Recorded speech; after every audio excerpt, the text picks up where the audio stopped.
Alright, welcome to Intruders TV. Today we're with Tim Westergren from Pandora. How's it going, Tim? Very well, thanks.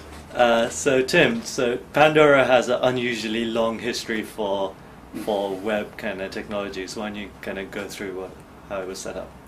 Sure, so the website's been live about 2 years. So we launched it in November of 2005, but it sits on top of a database called the Music Genome Project, which is a taxonomy that we've been working on since the end of 1999, so about 8 years now. So we've had quite an adventure getting here. Yeah. So how does the Music Genome Project work? Sure, so we have a team of about 50 musicians who have been working with us for almost 8 years now, and their job is to musically analyze songs one at a time, along close to 400 musical attributes per song. Yeah. So they're kind of collecting musical DNA. Mm-hmm. It's every detail of melody and harmony and rhythm and instrumentation and voice, etc. So we have this large collection of essentially musicological fingerprints. Yeah. And that forms kind of the connective tissue that powers Pandora. So if you're a listener of Pandora and you go to the website, you type in a song to launch a station, we look at that song as musical DNA and search for other musical neighbors and then start generating playlists based on musical similarity. So if a new song comes in, are you like kind of frantically trying to get it coded and things? Yeah, we add about 10 or 12,000 new songs a month. And so we certainly capture all the mainstream new releases, but I think more importantly we're doing an enormous amount of independent music every day. Do you also do some collaborative filtering on top of that, or is it mainly this?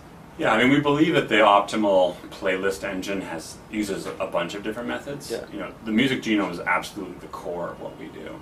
Yeah. But we allow listeners to thumb up and thumb down songs to sort of perfect their radio stations. Uh-huh. And so not only does that allow them to curate their own stations, you know, sort of affect the way their particular stations are chosen, we also collect the aggregate thumb behavior for the audience for every song, for every station on which it's played. Yep. And so we develop a sense of, you know, the audience in general doesn't think that this, you know, Elvis Costello song belongs on this, you know, Coldplay station, and vice versa, and we'll kind of adjust accordingly. So you started off with kind of a web player which let you customize it, but you've also diversified into other kind of products, right? Mm-hmm. So here's a kind of few examples. What are they? So the big guy right here is the Sonos, which is a device that you put in your home, put on top of your stereo, and what it'll do is it'll grab internet streams and sort of intelligently grab them and then allow you to push them out through your home stereo system. So it's a way of listening to internet radio in much higher fidelity. Mm-hmm. It also has a lot of extra features that you can actually create different listening zones in your house, and so that's one way to get Pandora. I mean, it's all been integrated, so all the features that you get on Pandora's website, the thumbing, the skipping, the playlist, sort of station creation, is all doable on the Sonos device. Its sort of smaller cousin is this the Squeeze Box, which is now part of Logitech. Similar function. It allows you to take internet radio and pump it out through your home. And then this guy right here, this is a phone. In this case, it's a Sprint phone that allows you to listen to Pandora on the go. Mm-hmm. So if you're a Sprint subscriber on a data plan, you can get all-you-can-eat Pandora radio for $3 a month. Yeah. And the nice thing about it is with a $2 adapter like this, you can plug this into your car, and so you can have your personalized radio when you're driving down the highway. So we're just trying to find lots of ways to bring Pandora into sort of new listening environments. Yeah. So Pandora's been around for 8 years. So you went through the whole kind of .com burst, and what was that like for you guys? It was challenging. I mean, we raised some venture money, some angel money in the very, very beginning, in early 2000, and then hit the .com collapse head on. We spent about somewhere between 2 and 3 years not taking salary. Yeah. And so a group of people sacrificed enormously just for us to stay alive, because our business was essentially failing. but we just kept going. And eventually in 2004 we surfaced and were able to raise finally some venture financing, and that's when Pandora was hatched. Cool. So what was the original vision? Like, how did it start off? Well, the idea for it came from my own experiences as a musician. So I spent many years trying to make a living playing in rock bands, and then I was a film composer for a while. And I had long wanted to use technology to help musicians make a living, make it easier for a band or an artist to find their audience. And as a film composer, my job was to figure out somebody else's taste, musical taste, so I thought a lot about music in terms of attributes. I just kind of put those two ideas together, and I was in the Bay Area in 1999, which was a really fertile time for entrepreneurs, and thought, what the heck, let's start a company. So you weren't a technologist initially? No, I started the company with two other friends, John Kraft and Will Glazer. Will was the founding CTO, so he handled all the technology. John was the founding CEO, and I was the chief music officer. It must have been an intimidating project to kind of start, because you have to basically categorize all music. Well, you benefit when you're an entrepreneur from a certain naivete. You don't know how hard it's going to be. And by the time you realize how hard it is, you're kind of too far gone to rewind. And so you just take challenges as they come. I had no idea when I started the company what this last 8 years would have been like. I never thought in my wildest dreams we'd go through what we went through. But all's well that ends well. In retrospect, was it enjoyable? Yeah, I mean, it's fabulously rewarding now, and I feel really proud of this company and having survived all that. There were certainly times in there when I thought, what the heck am I doing? Why did I start this? Which I think is true for just about anybody who starts a company. But overall, yeah, it's been an amazing experience. So the technology is really impressive. Where do you think you can kind of take it from here? So recently you started categorizing classical music as well, right? Yeah, we added classical, and going mobile was a big development for us because we wanted to take Pandora off the computer, so it was a much more broad radio offering.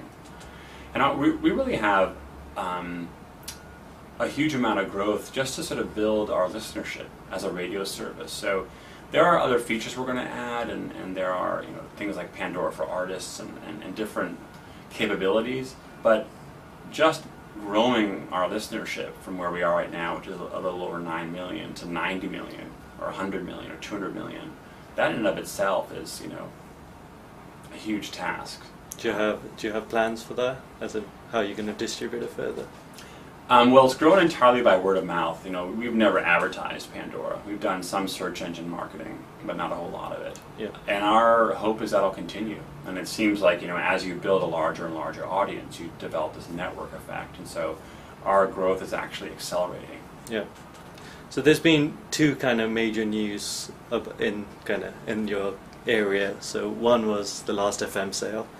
How do you kind of feel about that? They presumably started a lot later than you guys.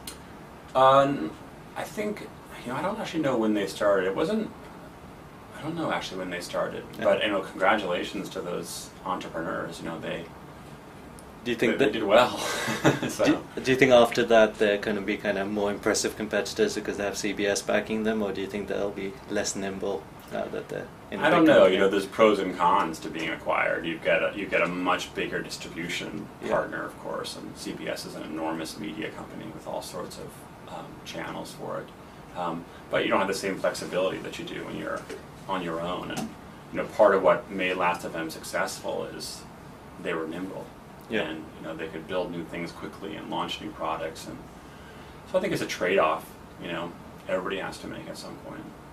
And so the other big news was the whole royalty fees kind of spiking up. And how is that going to affect Pandora if it does happen?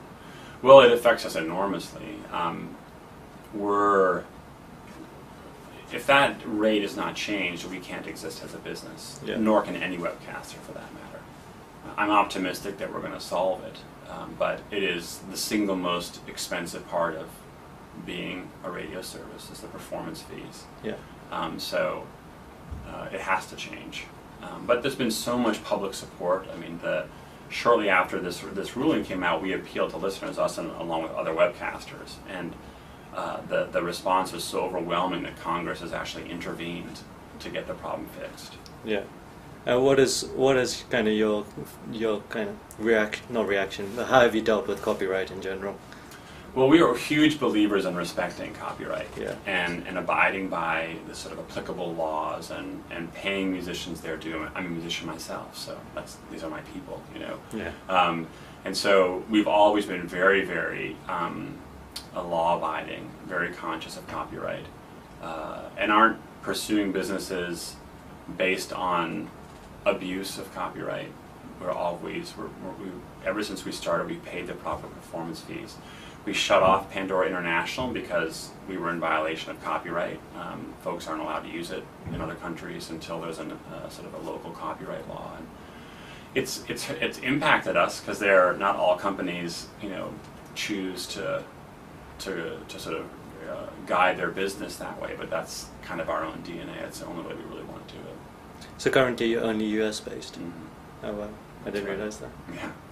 So what's kind of the thing that you're most excited about now in Pandora and going forward?